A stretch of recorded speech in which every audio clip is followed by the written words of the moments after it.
Hi there, and welcome to another episode of Kiter News. My name is Pierre Marguet, and I know it's been a couple months, but we're back at it. It's been some wild times.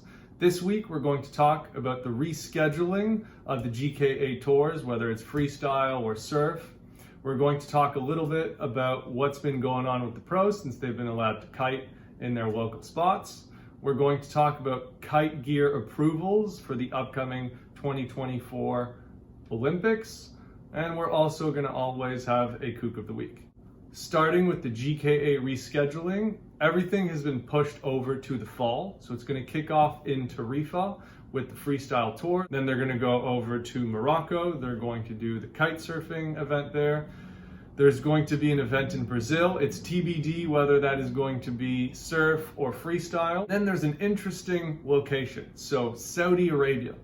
Not what first comes to mind when it comes to kiteboarding, but here we are, the first ever event in Neom, Saudi Arabia. It's in the Tabuk province, which is in the northwest of Saudi Arabia. It's very interesting because right now there is no city.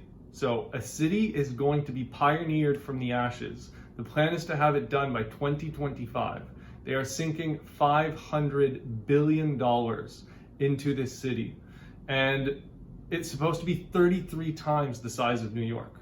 Right now, they have a promotional video. All that you really get out of it is that they're going to build a new city. Right now, it's desert.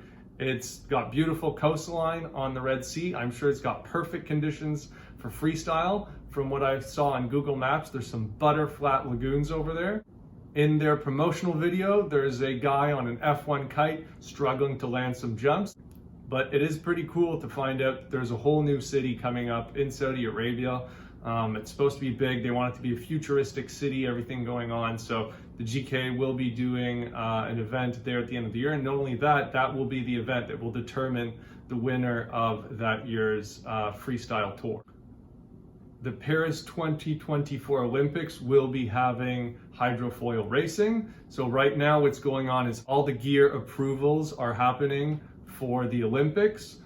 The Ozone R1 V4 kite has been approved. It's all pretty boring stuff, but basically they're starting to approve gear from all different manufacturers. So F1's in there, Fly Surfer's in there, Ozone's in there. There's some other ones too. That's for the kites. Then the boards, there's foils, there's Moses foils. They got their foils in there. So all sorts of different manufacturers are basically getting their gear approved to be used in the Olympics. You can find the link to all the approved gear in the description. Now, depending on where you live and where you spent the lockdown, some of you were able to kite and you never had to stop. Some of you could not leave home. If you were living in Hawaii, they closed the beaches for about 36 hours until they said, no, that's not happening, and they reopened it. We had the King of the Air, Jesse Richmond, towing Kyle Lenny. That was made for some pretty fun footage. Since the UK reopened for kiting as well, we saw Ollie Bridge pretty much trying to fly away to some new destination with Guy Bridge, fantastic commentary in the background. What the fuck? No fucking way!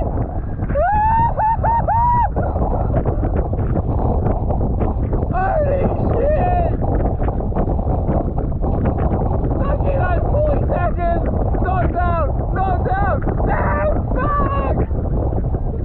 And Italian Gianmaria Coccoluto, that's a fun name to pronounce.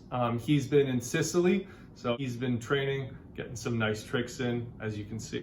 Our Kook of the Week this week is this guy. So a lot of people have been at home with their kids. It's been difficult parenting.